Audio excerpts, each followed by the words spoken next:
Hello everyone, कैसे हैं आप सब लोग। होप कि बढ़िया होंगे। और हम पढ़ रहे हैं उत्तराखंड में हमारा चल रहा है उत्तराखंड की हिस्ट्री। एक तरफ से हम जनजाति को कवर करने की कोशिश कर रहे हैं। अभी भोटिया थोड़ी सी रह जाती है और फिर लास्ट जनजाति जो है राजी रह जाती है। थोड़ा उसके बारे में अदर है तो उसको भी हम देख लेंगे।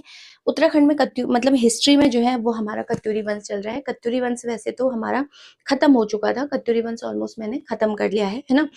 लास्ट में प्रशासनिक व्यवस्थाएं हमने पढ़ ली थी।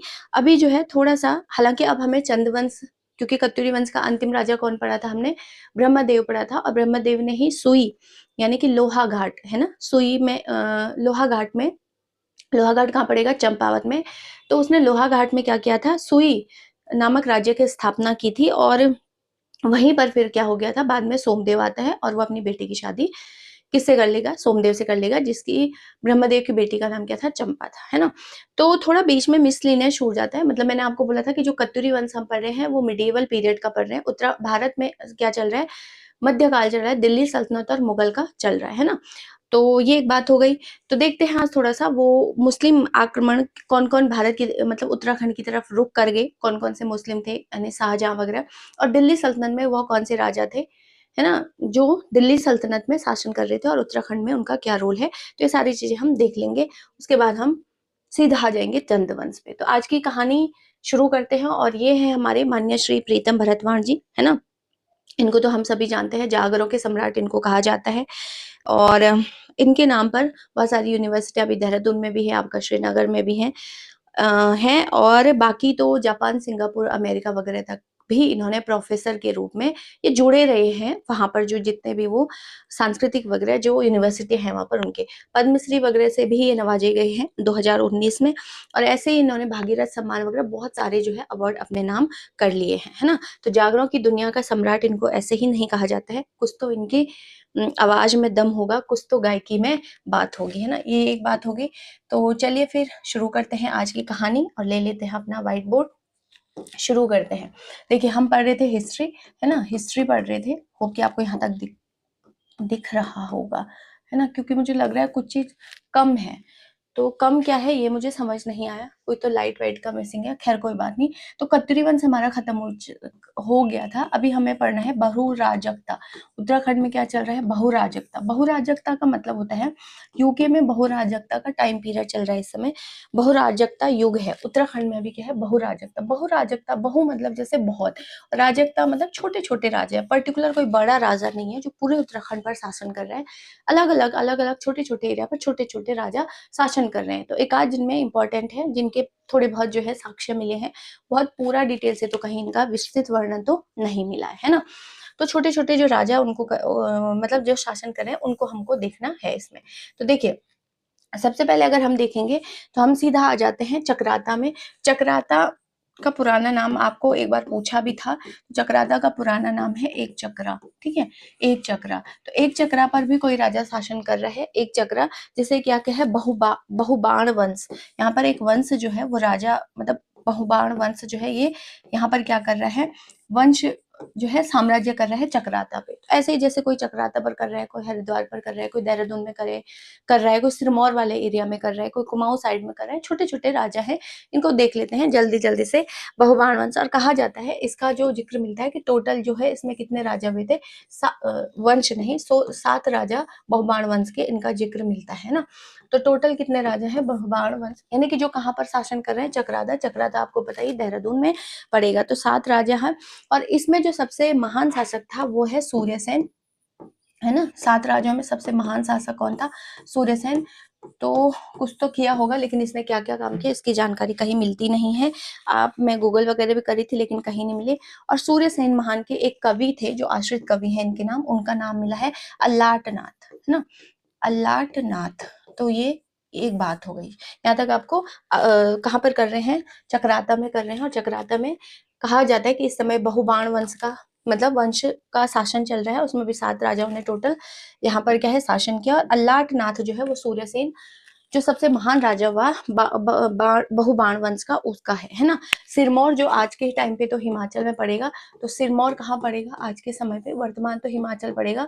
यहाँ पर भी एक राजा शासन कर रहा है जिसे कहा गया है राणा देवपाल, ठीक है।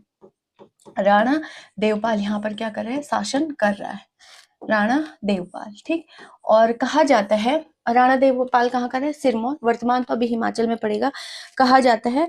और देवपाल के ये जो राणा देवपाल है इसके दो गढ़ थे, एक संतूरगढ़ है, वो साबुन आता है ना संतूर वाला, संतूरगढ़, बहुत पुराना साबुन भी है ये, और सलमूरगढ़ है ना, सलमूरगढ़, आज तो ये नीचे भी लिख रहा है सलमूरगढ़, ठीक। तो इन दो जगहों, इन दो गढ़ों पर किसका शासन है, राणा देवपाल का। और कहा जाता है कि इसने बलबन ने इन दोनों गढ़ों पर इसके आक्रमण किया था। क्यों किया था, क्योंकि इसने बलबन के जो कोई विरोधी होंगे उनको जो है शरण दी थी, ये एक बात हो गई है ना। और इसका जिक्र जो है कहाँ मिलता है, इसका जिक्र मिलता है, एक पुस्तक है मिन्हाज और सिराज की बुक है एक, यहाँ तक आपको दिख रहा है, दिख रहा होगा, बुक है मिन्हाज उस सिराज की एक किताब है तबकाते नासरी, कई बार आपने पढ़ा है ये किताब, खूब क्वेश्चन आते थे पहले, तबकाते ए नासरी। इसमें इस चीज का जिक्र हुआ है कि बलबन ने क्या किया था, बलबन मतलब दिल्ली सल्तनत है ना, जो खिलजी वंश से चला था, खिलजी वंश चला था ना जो, वही तो क्या था, दिल्ली सल्तनत में यही तो बैठे थे है ना। तो इसके बाद फिर मुगल हुए, बाबरा डाबरा इस मुगल के बाद आए, तो दिल्ली सल्तनत में क्योंकि इल्तुतमिश हुआ, फिर इल्तुतमिश के बाद क्या है, बलबन हुआ है ना। बलबन उसका उत्तराधिकारी नहीं था, बलबन ने क्या किया था, गलती से मतलब चोरी से बन गया था, गुलाम था वो, और गुलाम से फिर कहाँ बन गया, राजा बन गया था, इल्तुतमिश है ना। इल्तुतमिश की बेटी ही कौन थी, रजिया थी। तो ये सब हम हिस्ट्री में पढ़ेंगे, उसको वहां देखेंगे।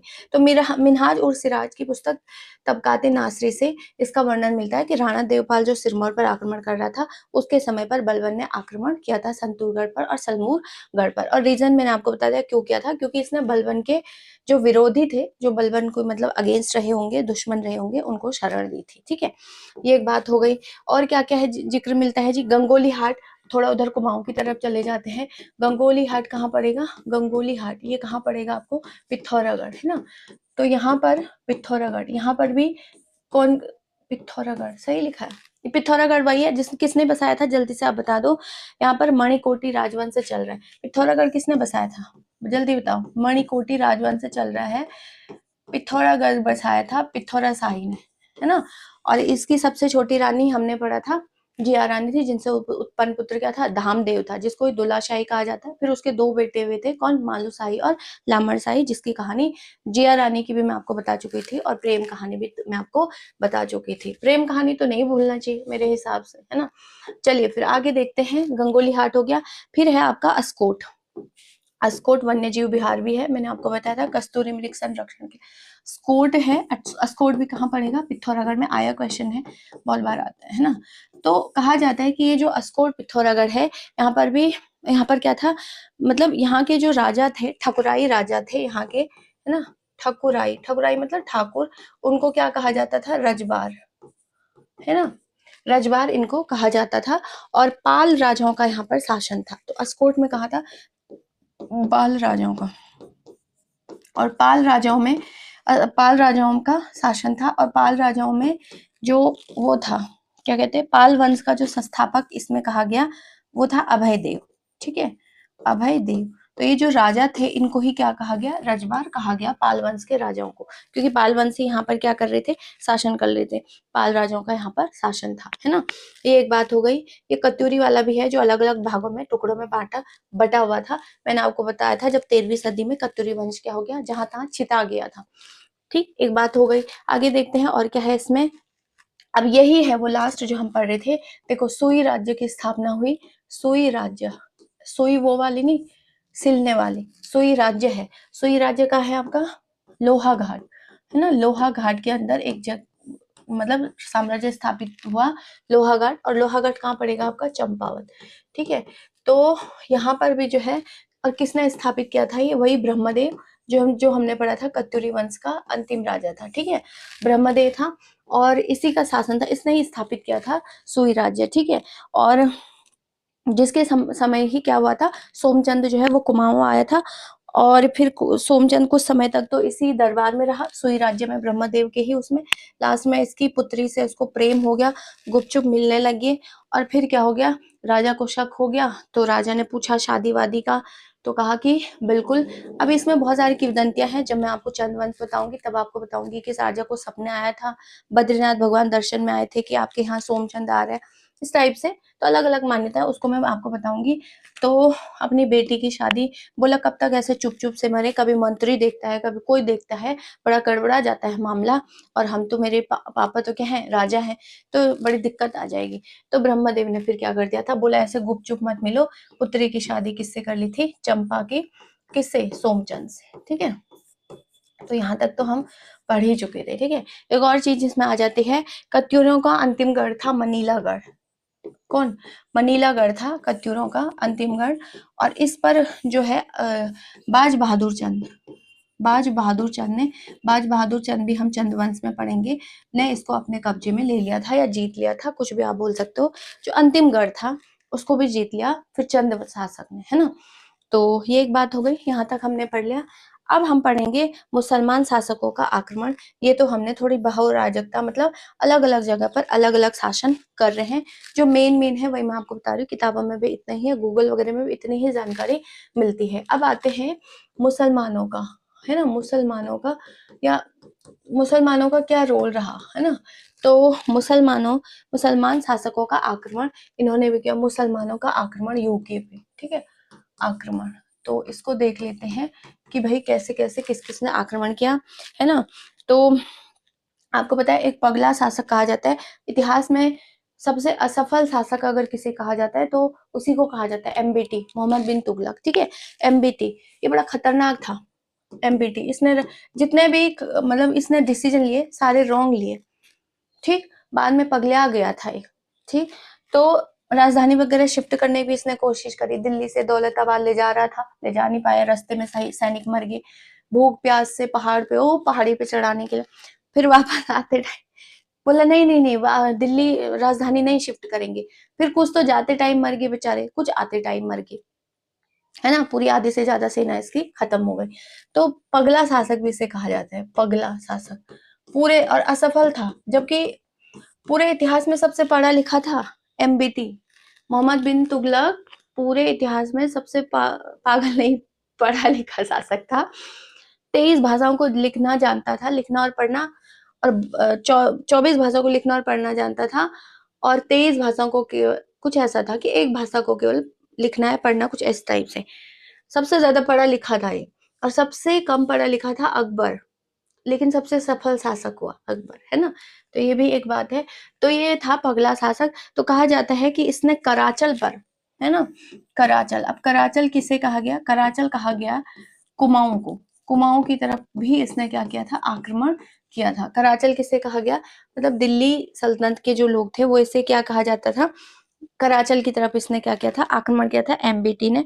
और कहाँ से ये जानकारी मिलती है, तो जियाउद्दीन बरूनी, जिया उद्दीन बरूनी, उद्दीन बरूनी, है ना, बरूनी की एक पुस्तक है तबकाते नासरी, नहीं, तारिक ए फिरोज शाही, ठीक है, तारिक ए फिरोज शाही, इससे मिलती है फिरोज शाही, ये पुस्तक है, ठीक है, ये पुस्तक है तारिक ए फिरोज शाही। जियाउद्दीन बरूनी तो लेखक है, इसकी पुस्तक क्या है, तारिक ए फिरोज शाही, ये बुक है, ठीक है। और एक है आपकी दूसरी पुस्तक है इब्न बतूता, बगल में जूता वाला इब्न बतूता, है ना, इब्न बतूता। तो इब्न बतूता की पुस्तक है क्या, जल्दी बताओ, रेहला। आगे क्वेश्चन है ये, मैच करने के लिए भी कई बार आते हैं। तो इन दो किताबों से जानकारी मिलती है ये पगला शासक ने, जो एमबीटी है, इसने क्या किया था, कराचल पर अभियान किया था, या कराचल, कराचल किसे कहा गया, कुमाऊं को कहा गया, ये एक बात हो गई, ठीक है। बाकी कहा जाता है कि मुस्लिम आक्रमण में तैमूर लंग, ठीक है, तैमूर लंग ने, देखिए तैमूर लंग जो था 1398 में इसने दिल्ली पर आक्रमण किया, ठीक है, दिल्ली पर, समझिए इस चीज को, तैमूर लंग, तैमूर का मतलब होता है लोहा, ठीक है, तैमूर, इसका नाम पहले तैमूर ही था, तैमूर का मतलब होता है लोहा। वो है ना, कौन है, करीना कपूर के बेटे का नाम क्या है, तैमूर अली खान, ठीक है।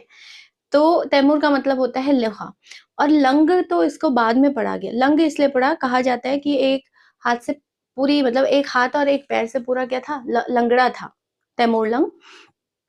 तो इसमें अलग-अलग मैंने पढ़ा था कि इसमें अलग-अलग वो मिलती है कि कई लोग कहते हैं कि इसने क्या किया था, इसको क्या हो गया था, किसी जो भेड़ चराने वाले हैं, जब ये कहीं जा रहा था कहीं युद्ध पे, तो उसने जो है तीर मार दी थी। तो एक तीर उसके यहाँ लगी थी हाथ में और एक उसके पैर में लगी थी। इसकी वज़ह से ये क्या हो गया था, लंगड़ा हो गया था, है ना? तो ये बचपन से नहीं था, तो फिर बाद में लोग इसका मज़ाक बनाने के लिए लंग मतलब होता है लंगड़ा, ठीक है? और तैमूर मतलब लोहा। नाम देख रहे हो, कोई मिसमैच हो रहा है। तैमूर तो लोहा, लोहा कभी लंगड़ा हो सकता है, ठीक है? तो इसका नाम था तैमूर लंग। और ये ना, ये बाहर से आया था यहाँ, मतलब यहाँ का था ही नहीं, ये आक्रमण करने के आया। इससे पता चला कि भारत में बहुत सारा क्या है, सोना वगैरह बहुत मात्रा में है। अकेला सिर्फ युद्ध, और इसने, कहा जाता है कि इसने कई हिंदुओं को मरवा दिया था। 1 लाख से भी ज़्यादा हिंदू इसने मरवा दिए थे। और जिनको ये, जो मतलब इसके काम के थे, काम के का मतलब होता है जो सैनिक जवान थे हमारे यहाँ के, हिंदू वगैरह, स्त्रियाँ वगैरह थी, ये सब अपने साथ बंदी बना कर के ले गया। और फिर इसने जो जवान थे उनसे वहाँ इमारत वगैरह अपने लिए बनवाई थी। इसका एक खुद का ही बोला, सबसे जो फ़ेमस है, इसने अपने लिए एक क्या होता है मुसलमानों का, मस्जिद, इसकी पर्टिकुलर नाम से है, तैमूरी मस्जिद है। तैमूरी मस्जिद उसे कहा गया है, अफ़गानिस्तान के आस-पास इसने बनाई थी, है ना? बाबरा के वंश का ही था, ये तुर्क था, बहुत खतरनाक था। और जब ये दिल्ली अभियान पर आया तो इसने आधी से ज़्यादा दिल्ली को ख़त्म कर दिया था, ठीक? और तहस-नहस कर दी, जितना सामान हो सका, मतलब सोना, मंदिर वगैरह में जितना भी सोना, मूर्तियाँ वगैरह होती थी, सब लूट करके ले गया। इसको बड़ा शौक था तैमूर को, है ना? कि ये क्या करता था, मुंडी, जो मतलब जैसे कोई मर गया है तो उसकी गर्दन काट करके ढेर लगाने का इसको बड़ा शौक था। गर्दन काट दिया और फिर गिनता था कि कितने आज के दिन में कितने सरों को मैंने काटा है। तो ये अपनी जो इसकी सेना थी उनको भी ऑर्डर करता था कि मृत्यु को, अब किसी को मारना तो ठीक बात है, लेकिन साथ में गला काट करके ढेर लगाना, ताकि जब युद्ध खत्म हो तो मैं उस ढेर को देखूँ और मुझे खुशी हो कि आज मैंने इतने सैनिकों को मारा। जबकि इसके विपरीत था चंगेज़ खां। चंगेज़ खां बहुत खतरनाक था। चंगेज़ खां जब मरा तो अगले मंगोल पर, मतलब मंगोलिया वाला एरिया पर लगभग 11 साल तक किसी ने शासन करने की हिम्मत नहीं करी। सबको लगता था कि कहीं आ गया पागल ससुरा तो पूरा बेकार कर देगा, गड़बड़ा जाएगा मामला, कचाइन कर देगा। तो ये चंगेज़ खां को तो पता था, मतलब इसका बाप था वो, ऐसे समझिए, इतना खतरनाक था चंगेज़ खां। ये तो फिर जैसे गर्दन काट के ढेर लगा देता था और फिर सैनिकों को बोलता था गिनो कि आज कितने मारे हमने, है ना? चंगेज़ खां खतरनाक था। चंगेज़ खां क्या करता था, हर एक सैनिक को, उसके सेना में भी ऐसे ही भर्ती नहीं हो सकते थे, तो वो क्या करता था कि गला काटता था। चंगेज़ खां की स्टोरी में पढ़ रही थी, उसको भी मुंडी का बड़ा शौक था, मुंडी काटता था। तो वो जितने सैनिकों को अपने युद्ध में लेके जाता था, अपने साथ वालों, उनको कहता था कि अगर जिसने सबसे कम सैनिकों के सर अगर किसी ने काटे होंगे तो फिर उसके ही आज मुंडी कटेगी, उसका सर काटूँगा। तो शाम, और इसकी पहचान कैसे होगी कि किस सैनिक ने कितने सर काटे? तो वो कहता था कि जो भी मतलब तुम जिसको भी मारोगे, भाला होता था पहले के टाइम पे, है ना? तो उसकी मुंडी काटकर अपने भालों में घोंचोगे, यूँ माला बनाओगे, पिरोते रहोगे और शाम को आकर के मुझे दिखाओगे कि किसने कितने सैनिक, तो वो आके काउंट करता था कि तुमने कितने सैनिक मारे, और जिसका सबसे कम होगा उसकी मुंडी काटकर उसी में लगा देता था। चंगेज़ खां ऐसा था, है ना? और कहा जाता है कि चंगेज़ खां जब कहीं युद्ध करने जाता था तो चील कौवे बड़े खुश हो जाते थे, क्योंकि कई दिनों तक उनको मांस वगैरह मिल जाता था। इतने लहूलुहान लाशों की बिल्कुल क्या कर लेता था, एक तरीके से दुनिया भर की ला मार देता था लोगों को, है ना? और कहा जाता है कि जब चंगेज़ खां जब मरा तो उसे पता चल गया था, कुछ बीमार हुआ या कुछ हुआ, तो उसे पता लग गया था कि वो अब मरने वाला है, तो उसने अपने कई दल बनाए, उसने कई ग्रुप बनाए अपने सैनिकों के। तो जिस पहले ग्रुप को बोला कि जब मैं मरूँगा तो मुझे वहाँ दफ़नाना, पहले ग्रुप को पता था। दूसरे वाले ग्रुप को बोला कि जो मुझे दफ़ना करके इतने किलोमीटर बाहर आएँगे, दूसरे वाले ग्रुप को बोला था कि तुम उनको टपका देना, है ना? जहाँ पर वो आएँगे, जैसे ही पहला ग्रुप उसको दफ़ना के आ गया, तो कुछ किलोमीटर बोला कि फिर इस वाले रास्ते से तुम वहाँ पर तक आना, वहाँ पे तुम्हें दूसरा ग्रुप मिलेगा। जैसे ही पहला ग्रुप उसको दफ़ना के आया, दूसरे ग्रुप ने उसकी मुंडी काट दी और फिर दूसरे ग्रुप को बोला था कि तुम फिर इस इतने किलोमीटर के आना, वहाँ पे तुम्हें तीसरा ग्रुप मिलेगा। फिर वहाँ पे आया, तो वहाँ पे भी तीसरे ग्रुप ने उनको मार दिया। ऐसे ही ग्रुप बनाए थे। यानी कि पहले वाले को नहीं पता कि दूसरा वाले ने कहाँ से आया, दूसरे वाले को नहीं पता ये कहाँ से आया, और जो सबसे पहले कहाँ दफनाया पता ही नहीं चला, और कहा था कि जहाँ पर मुझे दफनाया गया है, जिस एरिया में, वहां पर क्या करना है, घोड़े ले जा करके कम से कम 10 किलोमीटर के पूरे एरिया में, है ना, खुदवा देना, ताकि पता न चले कि मेरी लाश कहाँ पे रखा है। 10-11 साल तक मंगोल पर किसी ने शासन नहीं किया, इतना खतरनाक था चंगेज खान। तो ये तैमूर लंग भी उसी का वंशज था, तुर्क था। बाबरा का वंशज भी इसे कहा जाता है, बाबरा भी इसी वंश का था, तुर्क ही तो था बाबर। सरहिंद वगैरह सब जीत करके इधर को आया, इसने दिल्ली को भी नासा। उसके बाद दिल्ली नासने के बाद ये 1399 में वापस जा रहा था, ठीक है। और हरिद्वार के आसपास, हरिद्वार को गंगा भद्रा कहा गया ना, है ना, माया क्षेत्र कहा गया हरिद्वार, और यमुना क्षेत्र में इसने दो राजाओं से युद्ध किया। हरिद्वार में भी किया एक, और यमुना क्षेत्र में भी इसने 2 राजाओं के यहाँ के उनसे भी युद्ध किया, है ना। और पर उनसे जीत, मतलब उनको तो ये हरा ही पाया था। तो हरिद्वार के 2 राजाओं घाटी, और हरिद्वार का जो समय राजा था ब्रह्मदत्त था, है ना, ब्रह्मदत्त, इसकी जानकारी ये मिलती है। और जो यमुना क्षेत्र का उस समय पर राजा था, वो था आपका कौन, रतन सेन। सिरमौर भी इसे कहा जाता है, रतन सेन। तो इन दोनों, और ये हुआ है तैमूर के साथ इनकी युद्ध हुई है, इसकी जानकारी मिलती है मुलु फुजात ई तिमुरी, इसी की पुस्तक है, आत्मकथा है इसकी। किसकी, तैमूर की, मुलु फुजात ए तिमुरी, ठीक है, ए तिमुरी, तिमुरी, तिमली होता है ना जिससे अंजीर भी बनता है, तिमुरी, तिमरी भी होता है, तिमुर का डंडा जिससे दांत साफ वगैरह करते हैं, और बोलते हैं कि छोटे बच्चों के वहां भी रखते हैं, कुछ ऐसा टोटका वगैरह होता है, पता नहीं, है ना। तो तिमुरी, ये एक बात हो गई। तो इसकी जानकारी हमें यहाँ से मिलती है कि तैमूर लंग ने हरिद्वार और गंगा उसमें क्या होगा। और कहा जाता है कि जिया रानी फिर आपको पता ही है, इनका मूल नाम क्या था, मौला देवी, कुमाऊं की लक्ष्मीबाई भी इन्हें कहा जाता है कि जिया रानी से भी इसका युद्ध हुआ था, लेकिन तैमूर लंग को इसने हरा दिया था, है ना। ये एक बात है। देखिए तैमूर लंग इतना खतरनाक, हरिद्वार का राजा हार गया, सिरमौर का राजा हार गया, पूरा दिल्ली पूरा नाश करके कुचल पुचल के आ गया, कचाइन करके, लेकिन जिया रानी के साथ ये भिड़ा, तो कहा जाता है कि जिया रानी ने इसको हरा दिया था, ठीक। ये एक बात हो गई। अब उत्तराखंड में देखते हैं, दिल्ली सल्तनत प्लस मुगल संबंध है। उत्तराखंड में पूरा लिख दो, उत्तराखंड में दिल्ली सल्तनत और मुगल संबंध, मुगल संबंध। तो ये तो हमने पढ़ लिया, इसमें बस 1-2 पॉइंट ही आपको याद रखने हैं। संबंध क्या है देखते हैं। देखिए इसमें क्या है आपका, कि अकबर की रसोई के लिए हरिद्वार से गंगा जल जाता था, ये आपने बहुत बार सुना होगा, तो है ना।